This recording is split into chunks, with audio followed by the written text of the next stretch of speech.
Salam sang di batas. Apa lagi nih?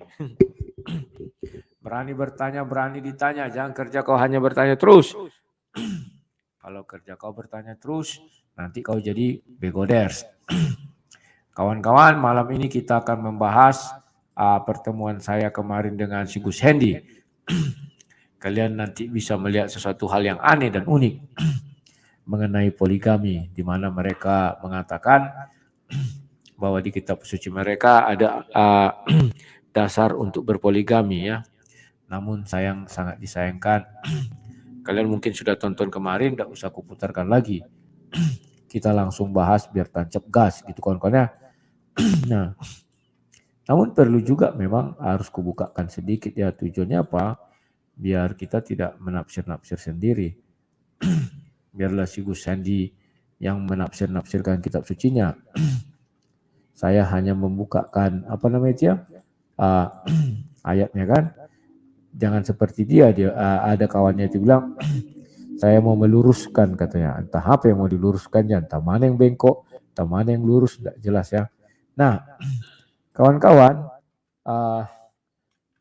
di dalam perdebatan itu saya bukakan aja dulu sebentar ya kawan-kawannya, di mana Gus Hendy saya tanyai, saya minta waktu itu dia menjelaskan kepada saya apa dasar mereka untuk mengatakan bahwa poligami itu legal dalam agama mereka ya pokoknya.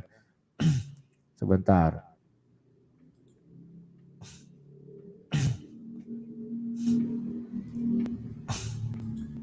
Nah ini.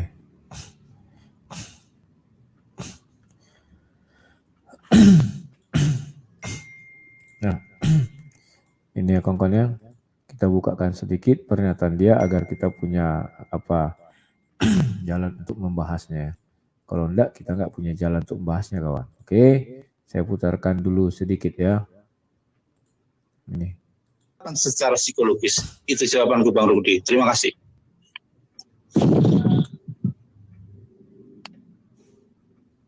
Bentar ya, sebentar kawan. Halo. Ketika aku mengatakan, Oke, maaf, ternyata saya mute. Ini. Bagimu, bukan untuk semua orang mukmin.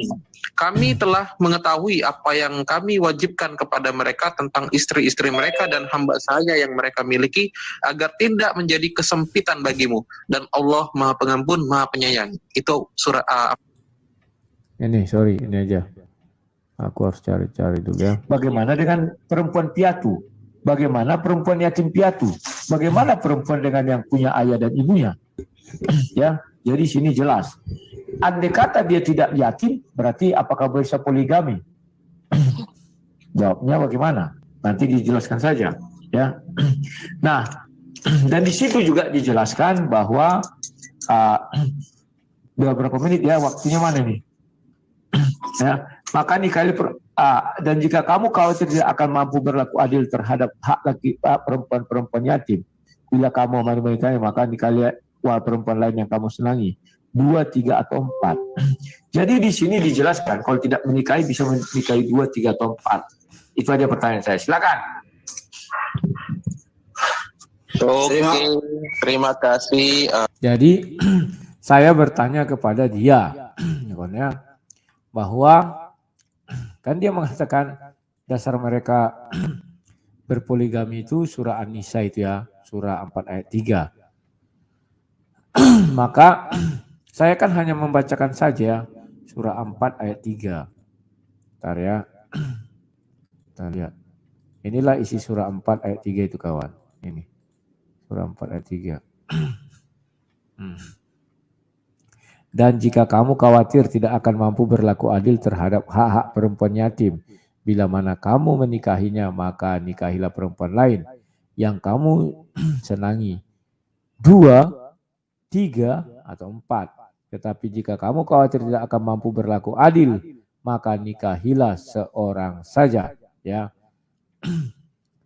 Dan jika kamu khawatir tidak akan mampu berlaku adil, yang di atas jika kamu khawatir tidak akan mampu berlaku adil terhadap atau hamba sahaya perempuan yang kamu miliki, yang demikian lebih dekat agar kamu tidak berlaku zalim. Ya.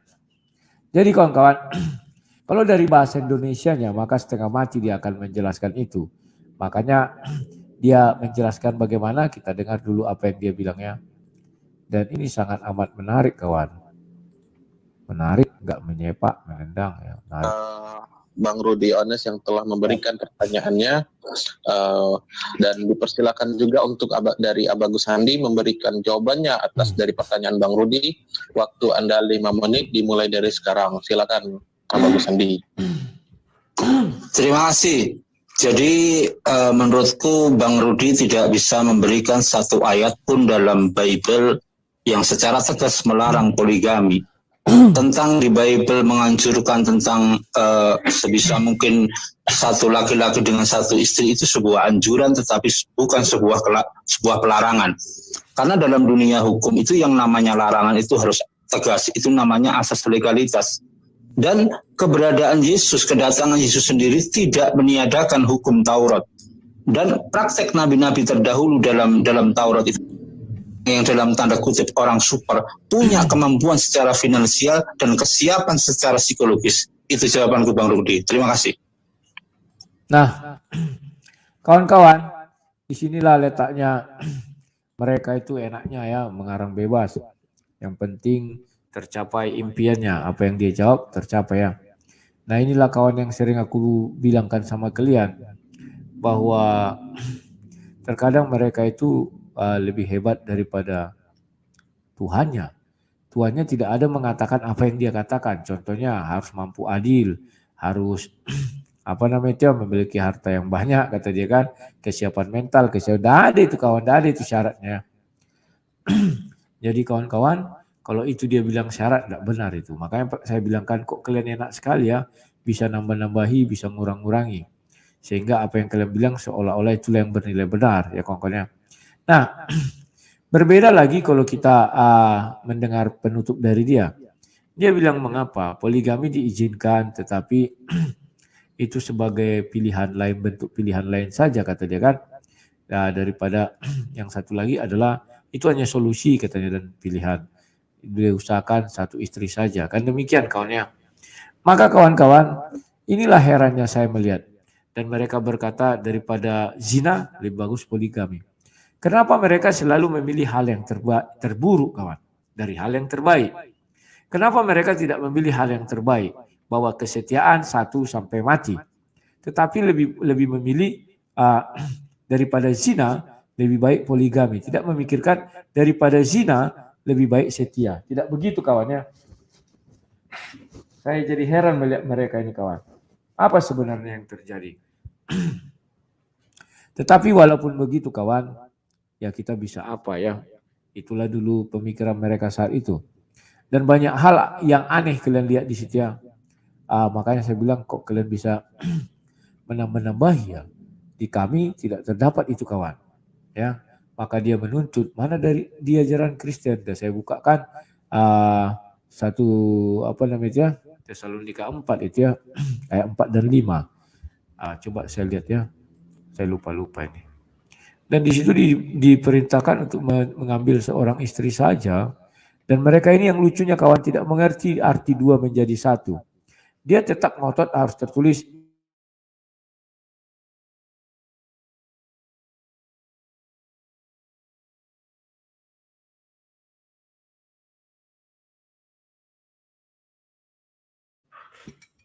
sebentar ya.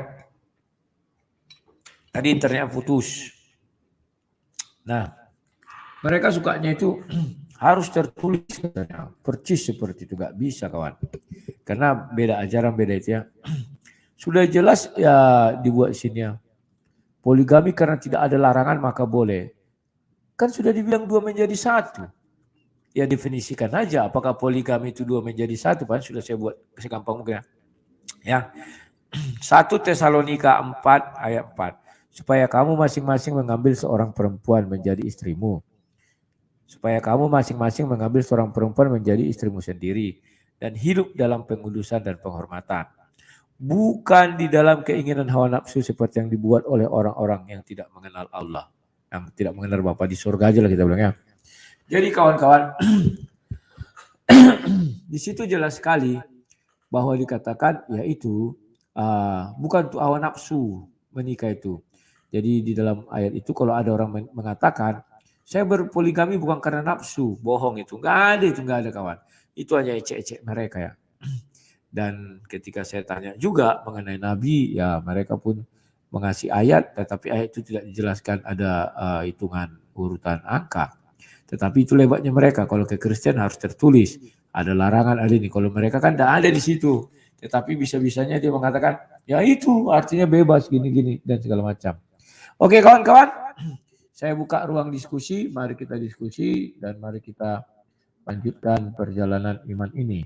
Karena perjalanan ini sangat menyakitkan. Ya. Perjalanan ini terasa sangat menyedihkan. Sekarang kita perjalanan iman saja ya. Nah, sudah saya pin itu di YouTube-nya. Silakan kalian masuk. Kita diskusi-diskusi ringan saja ya.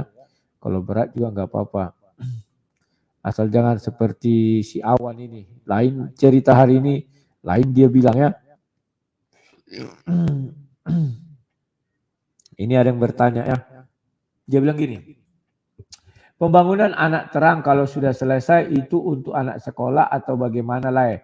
Dan apakah ada biaya seperti per bulannya lah? Maksud saya cara kerja rumah anak terang itu seperti apa lah? Caranya begini. Rumah anak terang itu yang pertama saya mau mencari namanya anak. Kalau orang bilang panti asuhan. Kalau saya nggak cocok dengan kalimat panti asuhan. Kalau panti asuhan ini cenderung kita hanya mengasuh anak itu ya sudah habis itu lepas. Kalau saya tidak, tetapi menjadi orang tuanya ya pokoknya itu yang saya inginkan. Yang kedua, karena di situ saya siapkan berbagai fasilitas dan ruangan kamar ya. Saya ingin anak-anak lingkungan saya itu mulai dari SMP sampai SMA belajar kitab suci. Kalau anak SD jangan dulu lah, nanti ada masanya. Belajar kitab suci tujuannya apa? Agar mereka bisa menjadi pelaku firman di lingkungannya. Pokoknya itulah yang saya harapkan. Kemudian di situ juga ada ibu-ibu, nanti saya buat jadwal ibu-ibu, saya buat jadwal bapak-bapak dan jadwal orang tua. Jadi saya situ akan mengajarkan yang namanya isi Alkitab itu secara simultan ya. Terus menerus kepada mereka dan kepada anak remaja SMP sama SMA nanti saya undang mereka 2 minggu di situ tinggal di situ makan di situ selama 2 minggu belajar kitab suci. Ya kawan-kawannya semua biaya ditanggung daripada rumah anak terang ya itu impian saya semoga bisa. Nah setelah karena ini kan masih permulaan belum tentu langsung top dapat anak-anak angkat itu ya nggak ada itu nggak ada cerita kawan kita harus pelan-pelan. Kalau nanti cepat-cepat datang dibilang orang penjual apa namanya itu? Penjual anak katanya kan susah kita nanti ya. Jadi biarkanlah dia bertahap. Oke, itu yang bisa saya katakan. Koko Simpel. Siapa nih? Simpel. Halo obat nyamuk, silakan. Halo, selamat malam Bang. Malam-malam, silakan. Ya, untuk debatnya sama Hendy, kemarin Ya. saya rasa ya seperti yang lalu saja mereka ini Bang. Seperti yang kemarin saya sampaikan.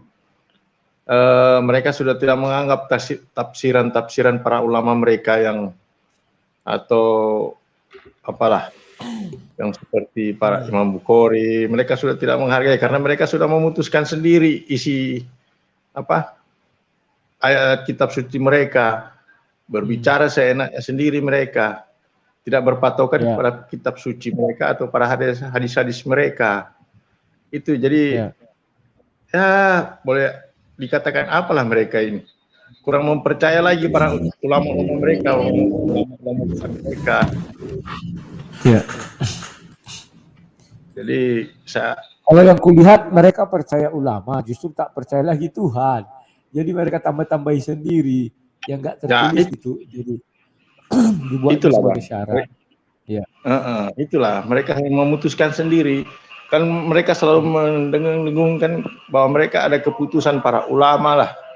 Tapi nyatanya mereka sudah memutuskan sendiri itu kitab sucinya mereka.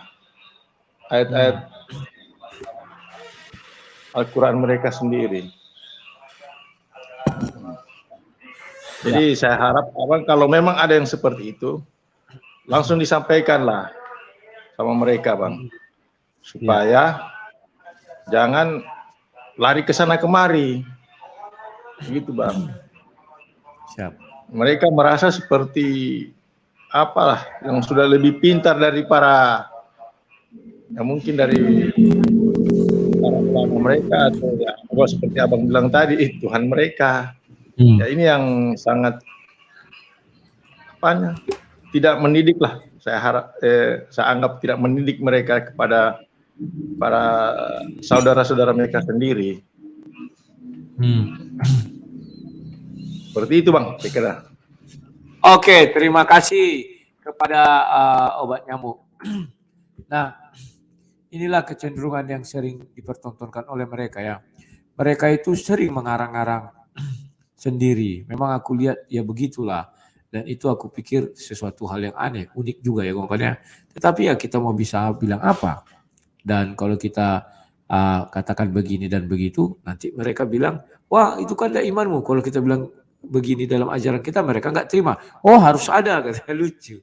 Tetapi ya sudah, kemarin mereka sudah mempertontonkan betapa ngototnya mereka memilih poligami daripada setia.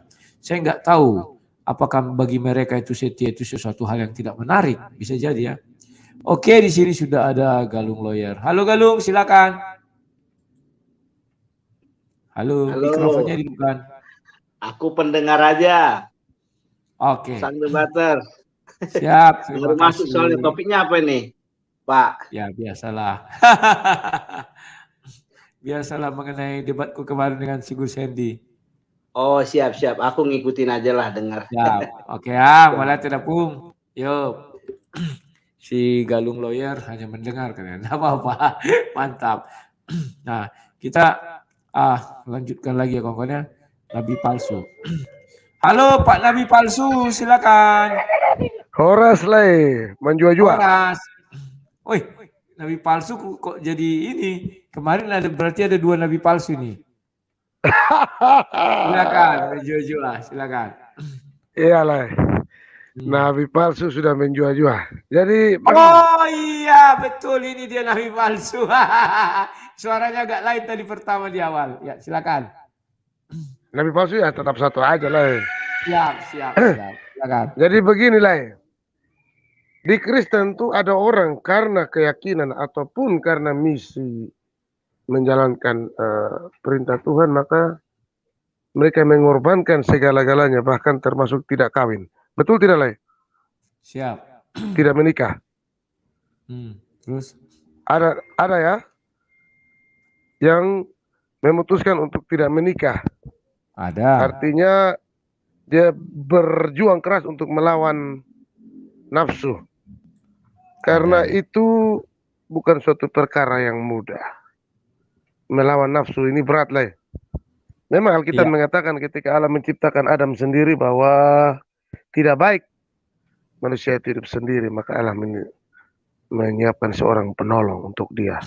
Tetapi karena alasan pelayanan dan seterusnya atau bahkan karena iman, ada juga yang memutuskan untuk tidak menikah dalam dunia ini. Siap, ada pilihan. Artinya untuk sampai ke tahap itu tidak semua orang mampu. Bayangkanlah ya, untuk memutuskan tidak menikah saja sudah begitu sulit, ya, sehingga Allah hanya menciptakan satu pasang saja atau seorang penolong. Tetapi apa pekerjaan daripada yang di luar Allah? Mencari kenikmatan di luar daripada itu. Yaitu apa? Seolah-olah ada pembenaran bahwa boleh menikah lebih dari satu. Karena alasannya apa? Alasannya ada nabi-nabi terdahulu yang punya bahkan 700, bahkan gundik sampai 300. Itu yang jadi patokan.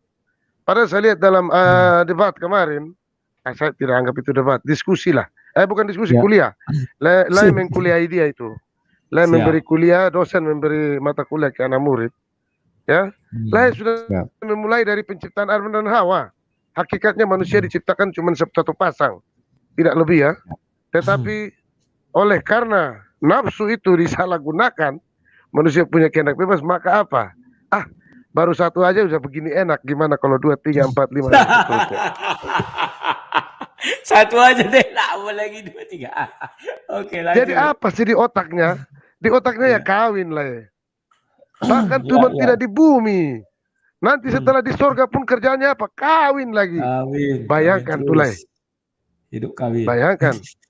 Kerjanya kawin. Padahal Allah menaruh kenikmatan kita untuk kawin supaya kita punya mampu melakukan beranak cucu dan penuhi bumi. Bayangkan Ya. ketika kita beranak cucu dan penuhi bumi, ternyata tidak nikmat. Hubungan itu tidak ada kenikmatan. Saya yakin manusia akan punah, Lai. Kenapa? Siap. Ngapain saya bikin anak kok tidak ada rasa apa-apa juga? Tidak ada kenikmatan apa-apa? Ngapain sih? Nggak usah lah. Akhirnya apa? Manusia akan punah dari muka bumi ini. Akibat apa? Tidak adanya kenikmatan. Tetapi justru kenikmatan yang ditaruh disalahgunakan. Nah, setelah itu, dengan kenikmatan yang di luar daripada Tuhan yang kita pastikan lebih daripada Tuhan itu berasal dari iblis lah ya. Iblis. Ya. Kita yang bukan dari Tuhan kan pasti dari iblis. Kan iblis itu dari awal penciptaan memang tidak pernah tinggal diam. Selalu ingin melebihi Tuhan. Bukan cuma menyamahi, ingin lebih. Itu pekerjaan iblis. Sehingga berusaha mencari pembenaran. Seolah-olah di dalam ayat yang disampaikan itu bahwa benar berpoligami itu dibenarkan. Padahal saya bilang baca dari konteks depannya, jangan cuma baca dari penggal-penggal. Ujung-ujung apa lah? Terjemahan yang salah lagi. Maka saya bingung lah. Ketika orang yang menerjemahkan itu apakah begitu bodoh kan mereka itu sehingga terjemahan mereka bisa dipakai oleh negara ini diterima. Saking bodohnya mereka sehingga apapun nanti ujung-ujung yang salah terjemahan.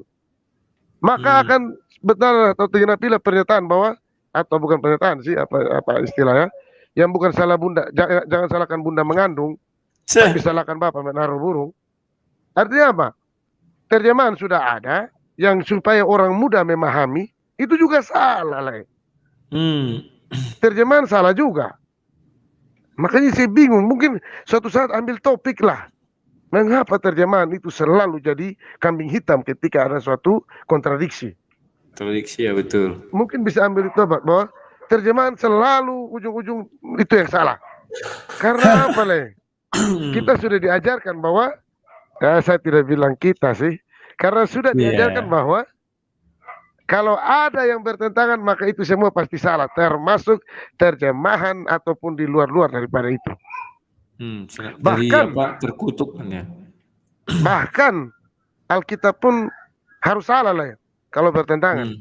Bayangkan ya, suatu kitab suci yang sudah ada 600 lebih tahun duluan. Tapi ketika yang sudah 600 tahun duluan dalam Alkitab itu setiap ayatnya itu selalu disertai saksi lah, disertai bukti, disertai segala macam. Nabi palsu pernah masuk ke channel AMC, saya pernah bilang, mereka bilang, wah waktu orang-orang Kudus bangkit itu saksinya cuma murid-murid Yesus, cuma sekian orang, cuma 80 orang. Saya bilang, hei, berdasarkan pasal 184 KUHP, ya, 5 alat bukti itu, keterangan saksi, ahli surat petunjuk maupun keterangan terdakwa. Saksi itu orang melihat, mengalami maupun mendengar. Cukup 2 orang sudah cukup. Kalau 80 kebanyakan saya bilang. Saya pernah dengan mereka. Ya, kebanyakan. Tapi lah, ada yang tanpa saksi sekalipun dianggap paling benar. Itu saya bingung dasarnya dari mana. Sampai saksi, tanpa saksi dianggap itulah yang terbenar. Itulah yang paling benar. Kalau saya lihat kemarin, itu semata-mata mencari pembenaran supaya kita bisa seks bebas. Supaya jangan berzina, daripada berzina kita kawini. Lah, kita bayangkan ya, sudah Alkitab sudah mencatat Hagar itu, ya, Sarah itu menyuruh mengambil Hagar karena dia berpikir bahwa dia mungkin tidak bisa lagi dengan umur sekian. Tetapi apakah mereka berlaku adil? Apakah rumah tangga mereka awet-awet seperti itu? Ternyata fakta menyatakan tidak ada satupun yang mampu berlaku adil. Sehingga apa? Terjadi perpecahan. Itu sudah duluan. Alkitab sudah mencatat. Sehingga datanglah Yesus menjelaskan, menekankan apa yang dipersatukan Allah tidak boleh diceraikan manusia. 600 kemudian dilegalkan lagi itu. Dan itu yang dianggap benar. Jadi kemarin itu memang saya lebih senang baca kalau saudara-saudara kita yang memberikan komentar ya di kolom komen. Itu memang ngeri-ngeri sedap kalau saya baca. Ngeri ya. Itu mereka melihat bahwa memang sudah tidak ada alasan akhirnya jadi kayak orang mabuk. Saya dengarkan Bu Sandi itu orang kurang mengerti hukum katanya sih. Tapi Iya. menurut saya mereka itu pandai dalam menata kata seperti ya JKT 58 ya, tahu lah ya JKT 58 Jakarta 58 Kota. Iya. Ahli dalam menata kata bukan menata kota ya. Sehingga kalau berbicara luar biasa.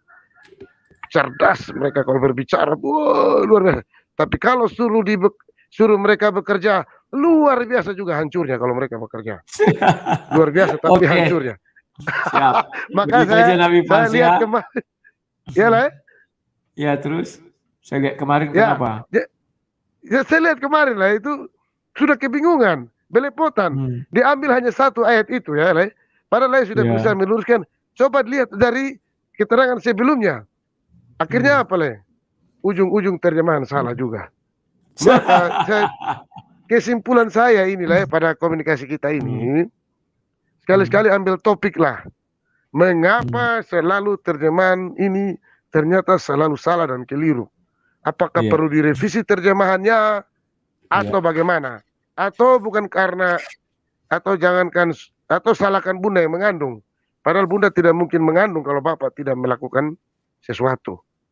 Kan logikanya begitu. Dan ingat kan kemarin ku bilang juga sama dia, ya kalau salah terjemahan ya kau salah. Kalau yang menerjemahkan itu kan urusan mereka. Oh enggak begitu katanya pula lagi kan. dia Seolah-olah iya. tujuannya dia itu bahwa Lai itu di luar, jadi tidak boleh membaca apalagi menerjemahkan. Lai kan sering ngomong, saya tidak mentafsir, saya cuma membaca. Saya kan tidak mentafsir. Itu saya lihat Lai selalu menekankan itu. Karena kalau seandainya Lai mentafsir, maka Lai juga akan kena 156A, penistaan. Siap. Karena apa? Lai bukan ahli tafsir. Tapi Siap, kalau betul. membaca, kita belajar sekolah, kita belajar ini untuk membaca. Tapi kalau membaca pun salah, ya saya nggak tahu lagi mau harus bikin apa lagi Lai. Jadi buta Kenapa? huruf lah kita. Jadi berikut lagi tolonglah Lai. Iya.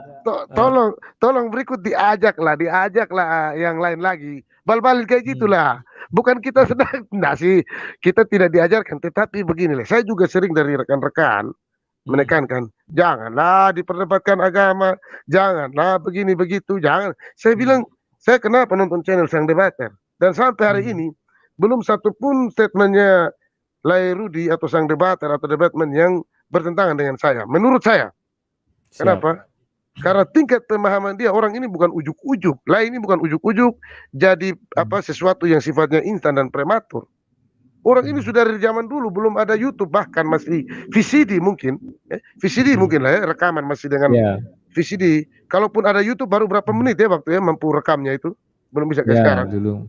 Ya. Baru sekian menit jadi dipotong-potong. 15. Orang ini ya 15 menit dulu. Ya, terus. 15 menit pokoknya itulah, kurang lebih 20 menit enggak sampai. Orang ini sudah sangat senior. Bahkan saya pernah ngomong di channel lain juga bahwa Paul Zhang sendiri mengakui bahwa Lai Rudi Johannes adalah seniornya dia. Paul Zhang itu adalah senior. Saya akui lah Lai sebagai senior saya lah dalam begitu-begitu. Nah, tapi kadang-kadang mungkin karena kalau menurut saya, kenapa masih ada orang-orang yang nekat, saya katakan nekat untuk berdebat dengan Lai. Mungkin karena mereka melihat Lai tidak pandai menata kata, tetapi Lai pandai menata kota. Itu. Kenapa saya katakan demikian?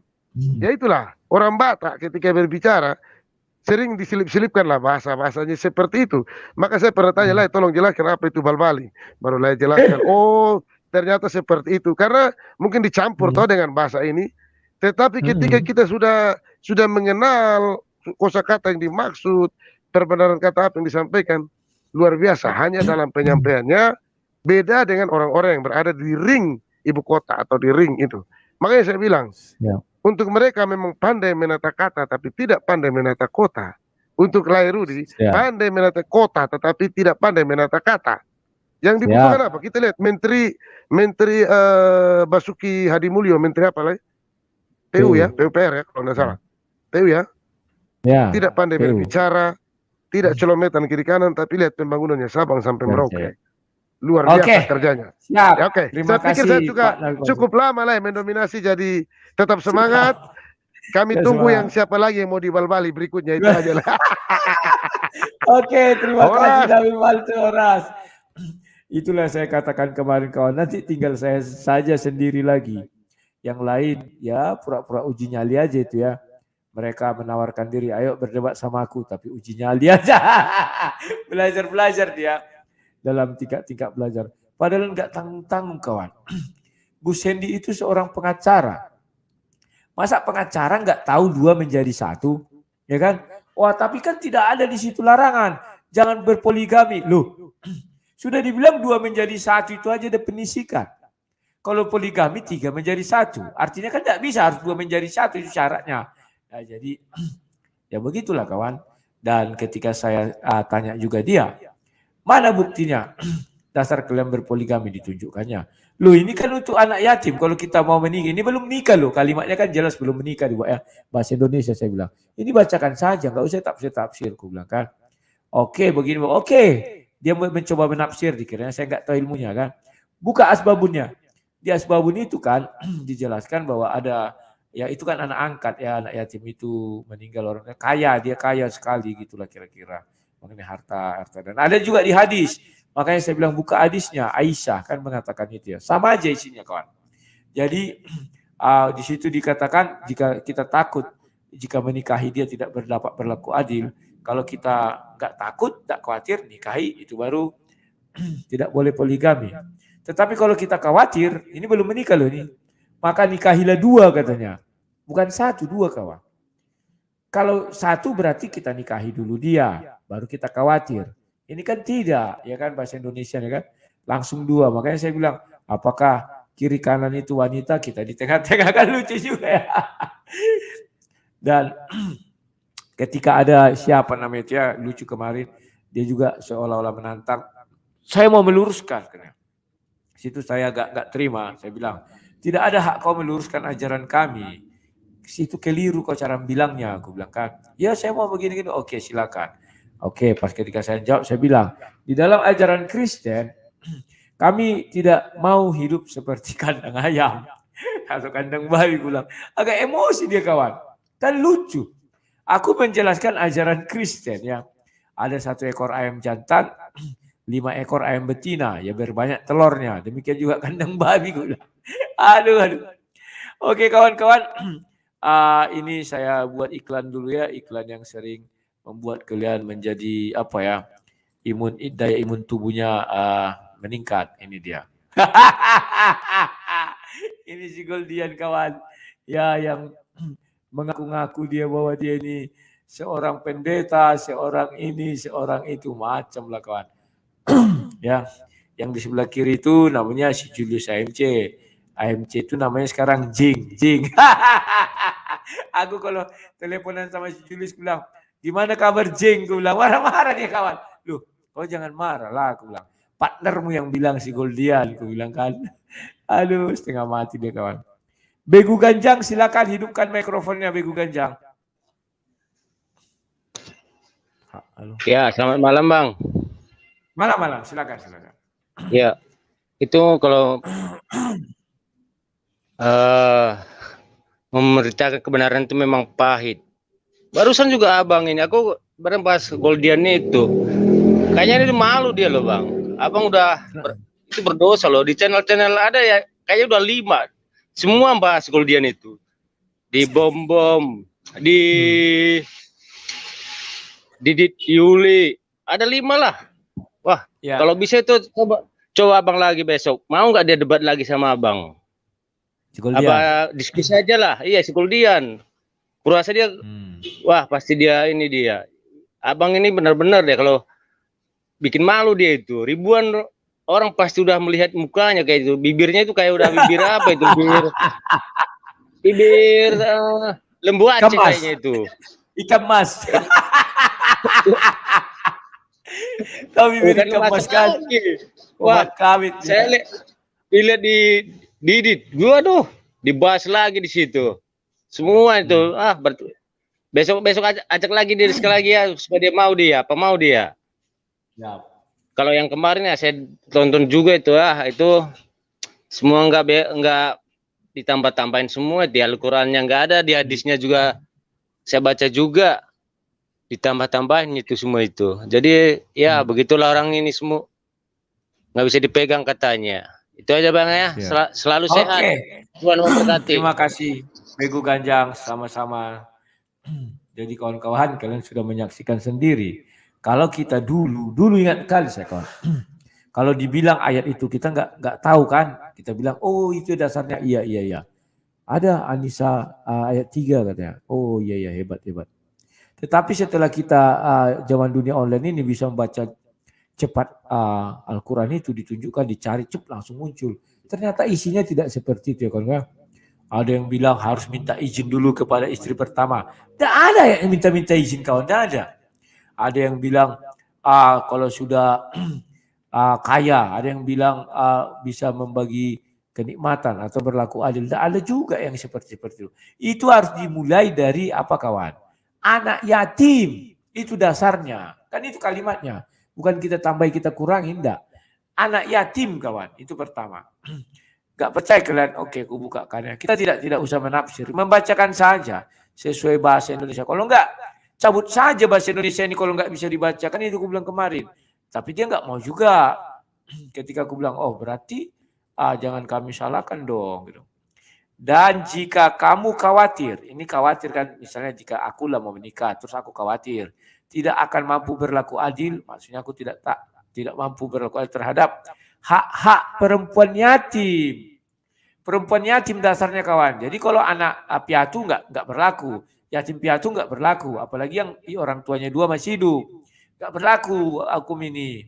Yatim, bila kamu menikahinya maka nikahilah perempuan lain yang kamu senangi.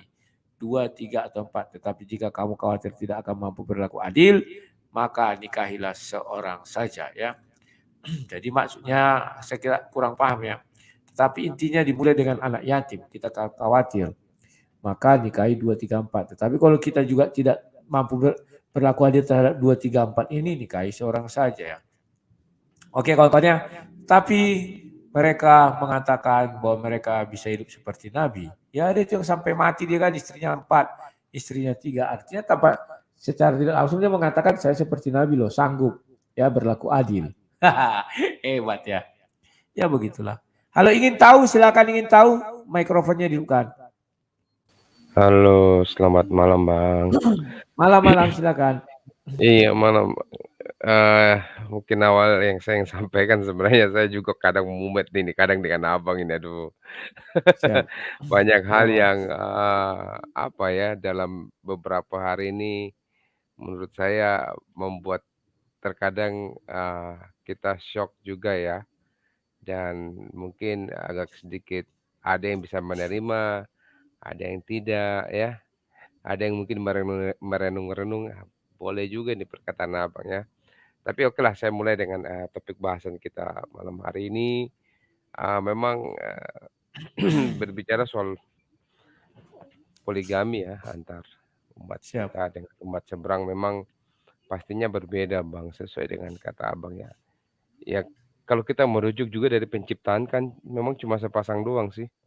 Iya, jadi tidak banyak kan. Sebenarnya itu dasarnya sudah dinyatakan juga kok di Alkitab kan. Lalu yang saya merasa agak tertarik sih dengan pertanyaan abang yang menurut saya sih saya masih belum, ini dari saya bang ya, masih belum puas jawaban yang diberikan. Pertanyaannya itu mengenai ini bang, kalau orang itu sudah punya anak, terus ngapain dia mau poligami lagi loh? Itu Nah loh, itu dia. logikanya udah punya uang, udah punya apa gitu, ngapain coba gitu. Kan kalau enggak berarti tetap yang seperti abang katakan, berarti ada dasarnya nafsu bang, gitu. Ada apa ya? Apa bahasa keren, bahasa jeleknya apa nih saya yang pas Ya ya? nafsu lah, selera makan. Oh, selera gitu. Selera makan. Aduh, itu lagi bang. Jadi seperti gitu. Jadi saya pikir pertanyaan itu yang harus mereka renungkan baik-baik. Pertanyaan yang menurut saya perlu mereka dalami. Kenapa kita harus berpoligami ketika sudah ada anak, sudah punya penghasilan, hidup sudah ya katakanlah mapan ya bang. Nah yang lebih repotnya lagi bang, kalau pernikahan yang mereka punya lagi ada pernikahan kontrak lagi, pernikahan siri lah. Aduh, pusing lagi tuh kalau sudah masuk ke situ lagi ya. Dan memang ya kita puji Tuhan lah. Artinya kita tidak ada pernikahan yang model-model seperti begitu, kontrak siri dan lain-lain, dan tidak dianjurkan oleh Tuhan juga ya. Dan saya pikir juga Gus Handi setiap kali menjawab kadang ini juga Bang, yang saya tuh bingung, mereka selalu mau bertanya tuh jawaban dari Alkitab sesuai yang tertulis, langsung kalau kita minta ke mereka punya tuh mereka kadang Gaya. ya gitulah. Suka-sukanya. Jadi absurd absurd ya, jadi saya Iya. bingung. Jadi si Gus Handi bilang, "Ini loh, apa, buku besarnya apa, nanti untuk, detail-detailnya itu, ya di mana detail-detailnya? Nanti kalau lari ke hadis, disodorkan hadis, mereka nggak mau lagi. Loh mau yang mana ini? Bingung saya kadang, gitu ya. Jadi, saya pernah juga artinya HUT 1 itu ini Bang, memang perlu dipertanyakan tuh Bang, ya. Sesuai dengan pernyataan Abang selalu, iya. Siap. Jadi mereka bilang garis besarnya tuh, kalau yang saya tangkap sih dari pernyataan Gus Handi garis besarnya tuh di kitab suci mereka, tapi detailnya tuh di mana nggak tahu. Nanti kita tanya mereka bilang di hadis, dikasih hadis nggak, bilang lagi di ini, dikasih ini, tolak juga nanti, bingung kita ya. Akhirnya laki Bibel. Akhirnya itu nggak enak, Itu. selalu balik ke ref, kembali ke ref, kembali ke ref, ya kan? Nah itulah Bang, makanya sudahlah kalau memang ini apa, sesuai dengan apa sudah dituliskan di dalam kitab suci masing-masing, nyatakan itu ketika dalam suatu perdebatan. Kalau memang tidak ada, saya senang Bang dengan Yusuf PA itu. Kalau nggak ada dia bilang nggak ada. Salut walaupun Iya. memang sedikit kacau, tapi jiwa kesatria dia itu saya angkat jempol. Nggak ada. Nggak usah muter-muter terlalu banyak. Bla bla bla bla bla kayak Gus Handi terlalu, nggak usah. Dipaksakan Langsung lagi kalau ya. nggak ada, iya. Langsung nggak ada, sudah putus di situ, udah lanjut dengan pertanyaan selanjutnya, topik selanjutnya atau gimana gitu Bang. Itu mantap. Lalu selanjutnya lagi Bang, aduh memang si Goldian ini saya rasa lucu juga ini. Itu sudah kayak gitu aja bibirnya, apalagi kalau masuk penjara ditonjok, nggak tahu mukanya model kayak gimana bibirnya itu. Iya. Maaf Bang, maaf sekali, minta maaf kepada teman-teman di live chat kalau kita lihat, Pak MKC itu kan kena tonjok tuh bibir udah kayak besar gitu, apalagi kalau Goldian nggak tahu besarnya, nutup ke hidung apa ya, atau nutup ke mata itu bibirnya itu. Aduh, itu anak itu.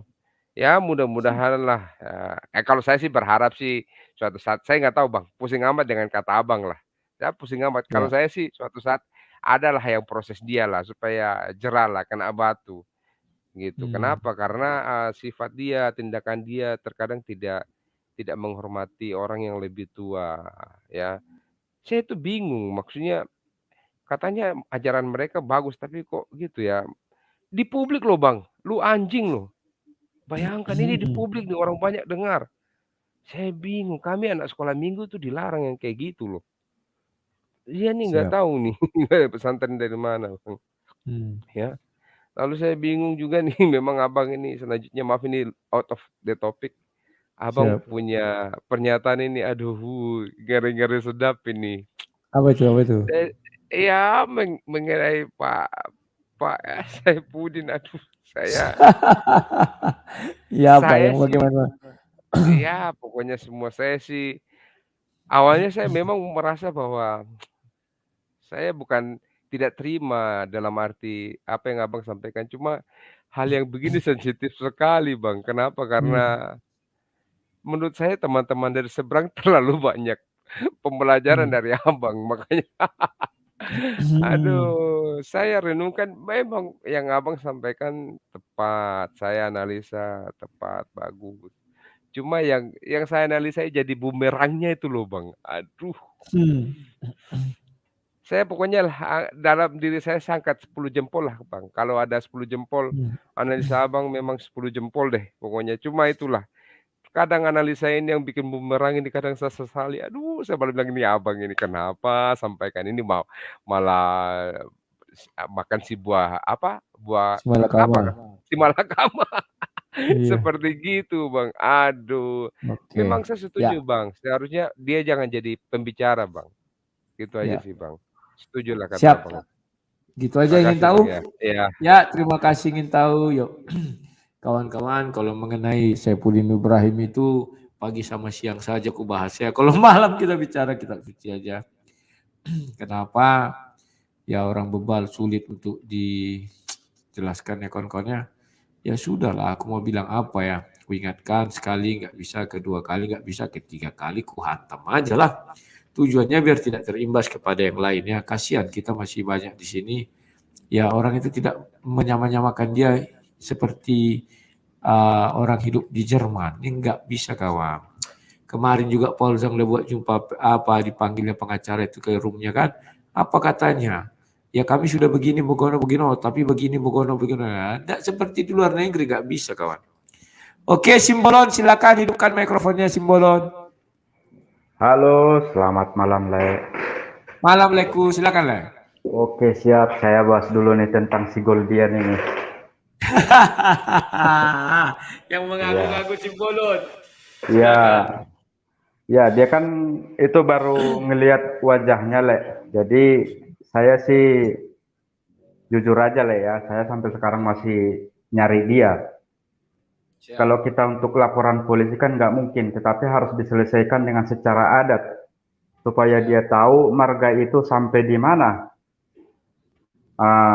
Jadi dia nggak bisa lolos dari saya, sampai di mana juga harus saya cari. Tapi ada waktunya, karena dia kan udah pakai marga saya dan saya juga tidak terima.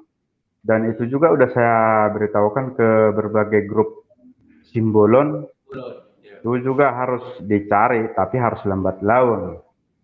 Dan dia juga bukan karena menghina Kristen atau menghina yang lain, tetapi dia menghina marga Simbolon. Itu aja, Le, ya. Berarti tidak ada hubungannya dengan agama ya? Tidak ada hubungan dengan agama, tetapi dengan hubungan marga Simbolon aja. Nah, dan kedua tentang apa namanya ini, tentang poligami. Kan begini, Le, secara logikanya aja, Le, ya, kita berpikir. Seandainya itu cewek atau perempuan itu jelek, mau nggak orang itu berpoligami? Kan begitu, Le. Ya. Nggak mungkin, Le. Nggak mungkin mau, karena ibaratnya bahasa Bataknya, karena landit aja, Le, licin dilihat itu, wajahnya semuanya licin, ya mau berpoligami. Kalau jelek itu ya kayak si Pitu Niluit, ya nggak mau lah itu, Le. Ya. Iya, nggak mau lah. Siapa mau berpoligami? Dan menurut saya sih mantap juga channel Le ini. Dan itu aja, Le, ya. Semoga sehat dan sukses selalu, Le, ya. Horas, Le. Horas. Terima kasih, Le Simbolon. Ya, Goldian, kamu ditunggu marga Simbolon loh untuk mempertanggungjawabkan perbuatanmu. Jadi cemar kau buat marga Simbolon ya. Gara-gara kau Goldian. Tidak ada marga Simbolon, itu sebodoh kau. Itulah Goldian Berto kau ya. Kolonel Simbolon itu terkenal dulu itu ya. Baru Charles Simbolon terkenal. Goldian Simbolon, lucu kawan. Aduh Goldian. Kau ayak wae. Nah, kawan-kawan, ya begitulah ya kawan-kawan ya. Ya kita bisa bilang apa mereka si Goldian ini sekarang dia sudah namanya Goldian Boy, udah ganti nama Simbolon jadi Boy. Pembawa damai silakan hidupkan mikrofonnya pembawa damai. Halo pembawa damai, mikrofonnya itu loh masih di mute. Pembawa damai. Halo pembawa damai. Halo Bang. Ya silakan. Bagaimana kabar Bang? Kabarnya masih seperti kemarin, baik-baik saja. Silakan. Oke. Saya begini Bang, mengenai debat Abang saya kan enggak dengar juga karena kebetulan saya kemarin itu Bang, lagi ada kedukaan kedukannya adik mertua adik saya. Dia muslim juga. Jadi kemarin kita ke sana. Siap. Nah, saya begini Bang. Kalau mengenai poligami yang dilakukan oleh Nabi yang kita lihat di sini kan kebanyakan itu bang yang diambil nabi ini kan janda. Ya. Artinya orang yang sudah mungkin ya ditinggalkan suaminya lah. Mungkin merasa nabi di situ merasa kasihan, nah, makanya nabi mengambilnya. Tapi yang terjadi sekarang, bang, kebanyakan di Indonesia ini yang berpoligami itu tidak mengikuti ajaran nabi. Karena yang saya lihat ini yang berpoligami yang di Indonesia ini kebanyakan itu, kalau istrinya mungkin agak sudah tua ya dia cari lagi yang muda. Iya. Kebanyakan bang, betul kebanyakan bang. Kalau yang kita lihat kan, Iya. nah, setiap kalau sudah tua lagi yang gak muda dicari lagi yang lebih muda. Jadi bahkan kalau mau mengikuti sampai 13 pun begitu terus. Dan tidak pernah kayak, jarang saya menyaksikan di Indonesia ini yang berpoligami itu mendapat kayak macam janda yang mungkin sudah bercucu, atau janda yang sudah beranak 5, janda yang sudah beranak 7, tidak ada. Ya selalunya yang saya lihat itu bang, yang masih muda, yang lebih muda dari yang pertama. Jadi mereka ini mengikuti siapa sebenarnya? Kalau kita mau bilang mengikuti nabinya, kan nabinya ini kan menikahi orang yang janda yang sudah suaminya meninggal.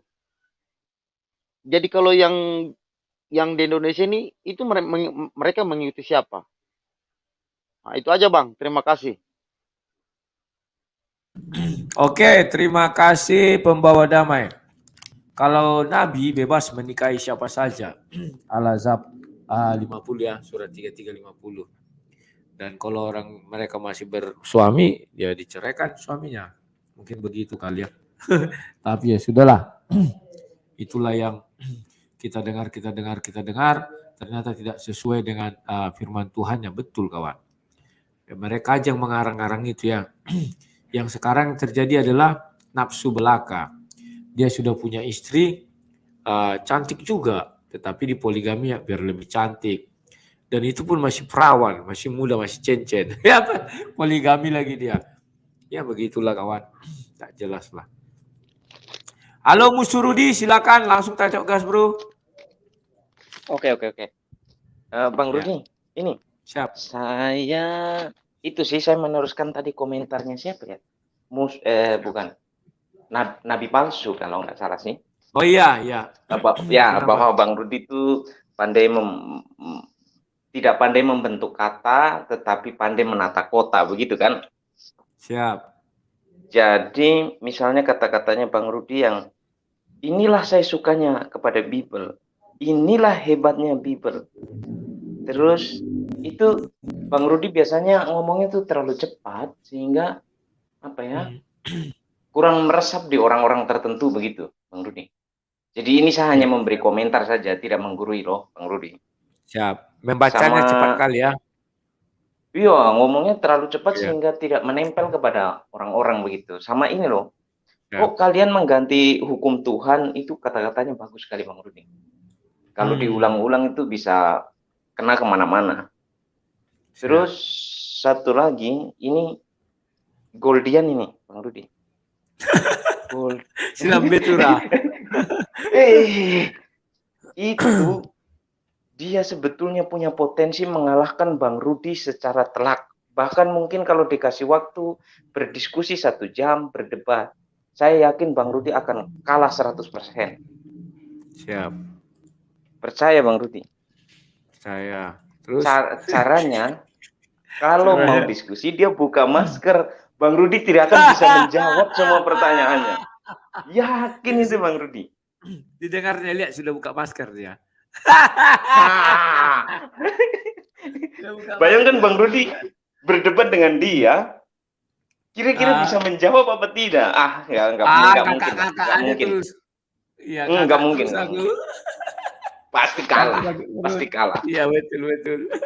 Jadi, tapi ini tolong jangan sampai Goldian tahu Bang Rudi.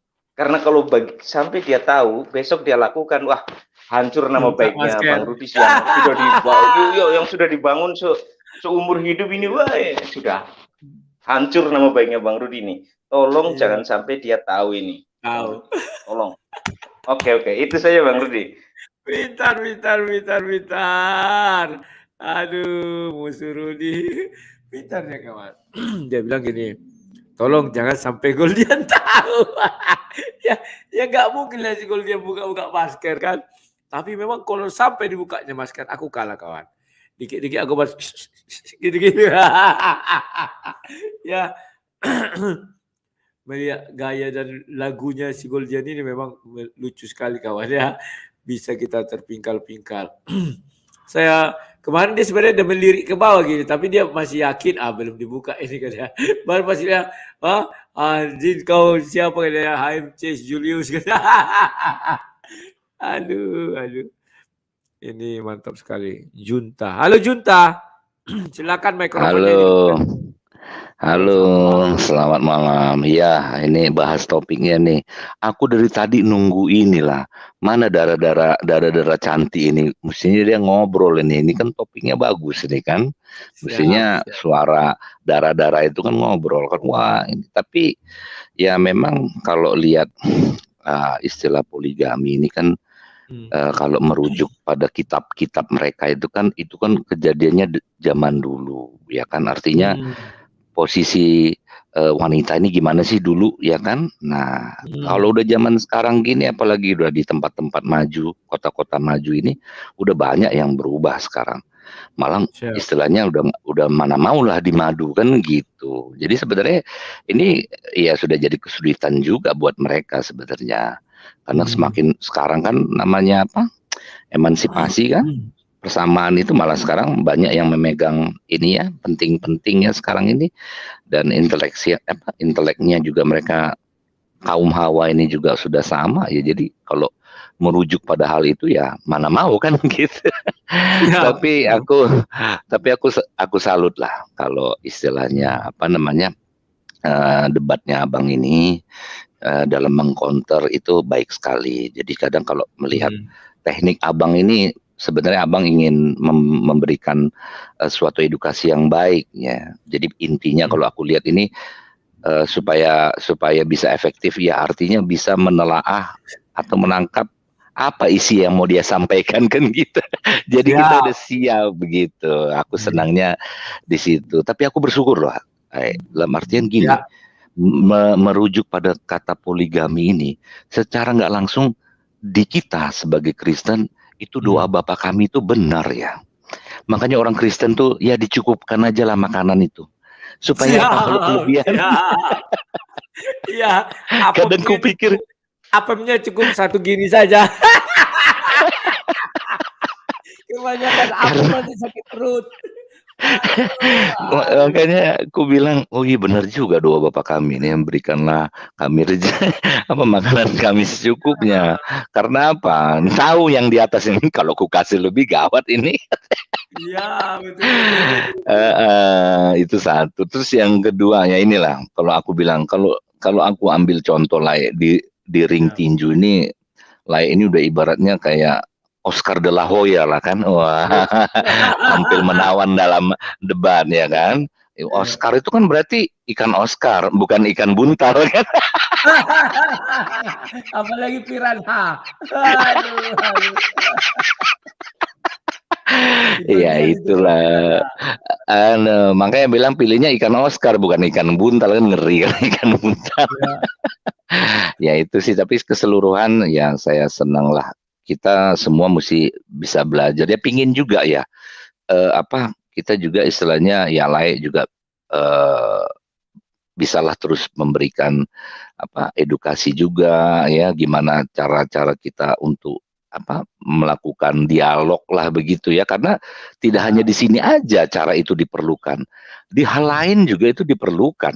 Ini mesti disadari juga nih oleh teman-teman atau yang ada di sini gitu. Tapi ya secara keseluruhan aku senang lah ya, istilahnya dikembangkan terus lah, terlepas dari kontroversi ya. Kembali lagi kan ada istilah kan, kebenaran itu tidak pernah memihak siapapun. Siap.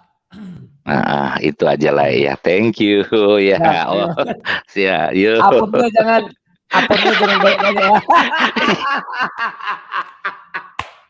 Aduh. Ini orang ini tidak kenyang-kenyang makan apem kawan. Ya. Kalau awak makan apem itu satu aja cukup ya. Kenapa? Karena itu sudah bikin kenyang ya. Kalau mereka enggak kawan, kurang satu, nambah terus. Tambah C. Aduh, sesudah tambah dibuatlah dalil-dalil ya. Kalau dia tidak punya anak bagaimana? Ya buatlah laki-lakinya mandul. 1000 wanita pun dikawinnya tetap dia tidak punya anak, terus gimana kan? Lucu-lucu aja kawan. Argumen-argumen ya untuk membenarkan hal yang kurang benar itulah. Ini ada Pak Dani nih. Halo Pak Dani, selamat malam. Apa kabar ini? Lama tak ketemu ini. Selamat malam Bang Rudi. Malam, silakan Pak Dani, apa yang mau disampaikan? Langsung tancap gas. Ya, ada 3 hal yang mau disampaikan itu. Yang pertama, ya kalau ada apa sih kita tidak menyerang pada personil. Itu aja, pertama itu. Yang kedua itu masalah poligami. Ini kalau kita lepaskan dulu daripada ajaran dari agama, kita kembali kepada humanisme. Ini poligami ini merupakan kodrat ilahi. Nah, kok bisa kodrat ilahi sih? Ya, kodratnya manusia ya kan? Oke, enggak ilahi maksudnya. Kodratnya manusia. Ya. Ya, yang laki-laki yang kira-kira sudah memiliki harta yang berlimpah. Iya. Otomatis arah pemikirannya ya apa Mas berlimpah juga? Dengar dulu Bang Rudi. Apemnya juga. Ya kan, harta berlimpah, tahta sudah ada. Maka kalau ditinjau dari sejarah, maka orang seperti ini kan otomatis memiliki banyak istri, banyak simpanan, banyak perempuan, bahkan berpuluh-puluh. Itu fakta sejarah kan. Ya, nah, itulah kondisinya manusia. Ya, yang sudah punya kelebihan, tapi beda kalau yang pas-pasan ya nggak mungkin. Nah, kemudian kalau kita kaitkan dengan nilai ajaran, ya kita kembali kepada misalnya kan saya kan orang Islam, kembali kepada ajaran Islam. Maka di ajaran Islam itu membatasi orang-orang yang seperti ini memiliki kelebihan yang melimpah ruah ini dibatasi maksimal 4. Maka dia ada pembatasan. Pak Dani, kalau saya boleh bertanya, kelebihan. Kalau saya boleh bertanya Pak Dani, istri Pak Dani ada berapa? Ya, karena harta saya kan belum melimpah. Kalau melimpah bisa saja lebih dari 1. Enggak, saya ya tanya, kan? Istri Pak Dani saat ini berapa? 1? Ya 1 lah, karena nggak mampu. Gimana? Jadi kalau maka di dalam Al-Quran mengatakan begini. Jadi dalam Al-Quran nanti ada keinginan untuk menambah, bisa saja nggak ada masalah itu. Oke. Kalau lebih kita harta berlimpah, benar itu, Rudi itu wajar. Kita jujur-jujuran aja. Iya, wajar, jujur-jujuran aja. Makanya saya katakan di dalam Al-Quran mengatakan begini, fankihu ma tabalakum minan nisa masna wa sulasa wa ruba fa in khiftum. Apabila kamu tidak mampu, baik itu berlaku adil kan mana luas juga, tidak mampu dulu, tidak mampu baik berlaku adil, mau memberikan nafkah segala macam, tidak ada kemampuan, cukup 1 kata Allah. Jadi untuk poligami itu bukan perintah, tetapi memberikan solusi. Siap. Bisa dipahami? Ya Bang Rudi ya, para netizen diperhatikan itu bukan perintah. Perintah hanya 1 saja. Atas pertama yang saya katakan tadi, kalau kita punya harta yang melimpah, ya kan, tahta sudah punya. Yakin itu solusi. Iya, solusi itu salah satunya, bukan satu-satunya ya, salah satunya solusinya seperti itu. Karena begini Pak, kemudian sekarang kecenderungan orang bukan lagi melihat ke arah situ, tapi melihat nafsunya. Wah, ini ada cewek cantik ini. Nah, biar bisa aku nikmati gratis. Wah, tanpa itu dilarang. Ya, tapi kebanyakan memang nafsu Pak Dani. Iya, nafsu itu wajar. Kita menyalurkan namanya manusia pasti punya nafsu. Jadi tetapi Pak Dani saya tanya dulu. Sesuai kira-kira koridornya Pak dari Dhani, Tuhan. Pak Dhani, kalau saya tanya misalnya begini, tega Gimana? Pak Dhani, misalnya Pak Dhani kan belum kaya nih sampai umur 60 tahun. Terus tiba-tiba umur 61 tahun kaya. Pak Dhani tega meninggalkan istri Pak Iya. Dhani atau tega Pak Dhani menduakan istri Pak Dhani? Kira-kira loh. Kalau meninggalkan jelas tak boleh. Ya, menduakan, Dilarang sorry, jelas. menduakan. Kalau menduakan, ya ini kaya misalnya kan, ini misalnya Ya. ini. Iya. Ya. Itu kadang-kadang istri kita yang nyuruh kawin lagi. Mungkin Bang Rudi belum benar. Mantap, iya betul. Biar bisa Ini tarik fakta. 3. Kenapa saya ini? Biar bisa tarik 3. Jadi tidak menutup kemungkinan istrinya nyuruh kawin lagi. Kenapa saya katakan demikian? Karena ini fakta. Fakta karena saya di bidang ini. Saya di bidang ini loh. Siap, tahu. Pekerjaan saya di sini. Mungkin Bang Budi kan tahu pekerjaan saya apa kan? Tahu. Nah, makanya saya berani berbicara karena saya langsung terjun di lapangan. Dan Berarti berapa itulah banyak istri soleha lah itu Pak Dania. Soleha istri itu ya. Iya, dia tidak ingin membuat suaminya menderita. Sekarang kalau istrinya sudah monopos, ya kan, gairahnya kan sudah nggak ada. Ya. Walaupun ada tetapi kecil. Sementara laki-laki gairahnya itu sampai tua ya stabil. Nah itulah solusi yang Sang Pencipta berikan kepada hambanya. Supaya aturan ini dijalankan dengan baik. Siap. Jadi solusi itu yang dimaksudkan. Anak-anak pun harus rela ya, harus rela menerima ibu baru ya kan. Banyak Pak Rudi kalau di lapangan, bahkan ini barusan juga terjadi ini. Anaknya yang melamarkan, anaknya sendiri yang melamarkan untuk orang tuanya. Betul, keluarga soleha Len ya, keluarga soleha. Ya, itulah kita tidak bisa mengukur baju kita dengan baju orang lain karena fakta di lapangan itu berbeda. Fakta, kita berbicara fakta ya. Saya punya data itu, lengkap data saya kan resmi lagi. Oke. Bukan data abal-abal itu. Ya. Pak Dhani, besok kita jumpa lagi bisa ya. Saya suka kali karena saya mau jemput istri dulu. Oh ya, yang penting intinya poligami di dalam ajaran Islam itu solusi ya, bukan perintah. Ya. Bukan kewajiban. Terima kasih Bang Rudi. Terima kasih Pak Dhani, selamat malam. Saya ingat kali Pak Dhani dulu kawan, waktu masih Skype kami berdua berdiskusi. Suka kali ya kawan. Kenapa? Beliau ini salah satu pendebat paling jujur di muka bumi ini, pendebat muslim paling jujur. Ya, ketika dia mengatakan kalau anak saya mualaf, murtad, saya bunuh katanya. Itu hebat sekali. Pernyataannya kan hebat sekali. Sekarang kalian dengar pernyataannya lagi apa? Kalau saya sudah kaya ya istri saya nanti yang menyuruh saya menikah. Banyak istri yang menyuruh gitu. Maka aku bilang soleha. Terkadang disitulah kita kawan jadi dilema ya. Ya dilema lah aku bilang. Hidup kita berumah tangga misalnya 20-30 tahun. Tiba-tiba kita kaya.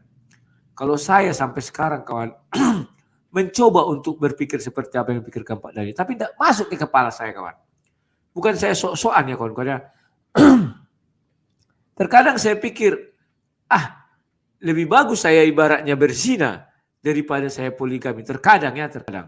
Kenapa nggak sanggup saya memikirkan nanti anak saya tinggalkan, ya kan, saya pergi tidur ke rumah istri yang berikutnya. Atau sekaligus saja tarik 3, itu lebih enak. Dan bagaimana hati anak saya melihatnya itu? Bapak tarik 3. Kalau misalnya berzina itu pun tidak baik kawannya. Jangan jadi pembenaran. Karena ada orang bilang daripada berzina bagus poligami. Yang benar itu daripada berzina bagus setia. Itu yang benar ya kawan. Tetapi terkadang saya katakan kawan-kawannya, orang berzina itu ibaratnya dia tidak tetap menjaga pernikahannya. Kan banyak itu ya. Tetapi dia di luar sana memang kita bilang jajan lah kira-kira gitu ya. Tidak ketahuan. Karena tidak ketahuan aja itu kawan. Kalau ketahuan ya ribut juga lah. Ya kawan-kawannya. Dan semua poligami pasti dimulai dengan, kalau bagi takaran orang Kristen, dimulai dengan perzinahan. Loh kok bisa? Iyalah. Ketika kau melihat wanita dan pasti kau mengingininya. Mengingini itu artinya menikahi dan bersetubuh. Itu sudah zina dalam ajaran Kristen, kawan. Ya. Ketika orang aku punya istri, terus aku mau berpoligami, tentu aku cari dulu perempuannya. Tentu aku lihat dia. Setelah aku lihat dia, aku lihat hal menarik. Setelah hal menarik ini dan itu, mulai pendekatan. Itu namanya sudah zina. Orang kau punya istri, aturan zina di dalam Kristen itu jelas. Itu saja yang kurangnya. Kalau nggak percaya kalian tanya lah Pak Dhani. Minta dari ayat-ayat kitab suci mereka, apa yang definisi zina? Sulit kau mengerti, kawan. Kalau Kristen jelas, ya kan. Jadi ketika kita mau menikahi seseorang, kan kita punya istri nih, aku mau menikahi kau gitu. Itu sudah berzina, kawan. Orang istrinya masih ada, kok ngepek-ngepek anak gadis seorang, gitu kira-kira. Oke kawan-kawan, aku jemput dulu istriku ya. Nanti tinggal kalian pula aku jadi poligami pula, poliandri. Apem satu saja, kawan. Belum puas kita memakannya, itu udah cukup lah dimakan. Harus 2, 3, 4 apem itu atau 5. Aduh, kenyang kali kita nanti, kawan. Gak usah lah. Oke, sekian dan terima kasih. Selamat malam semua. Kita jumpa lagi esok hari. Salam sang debater.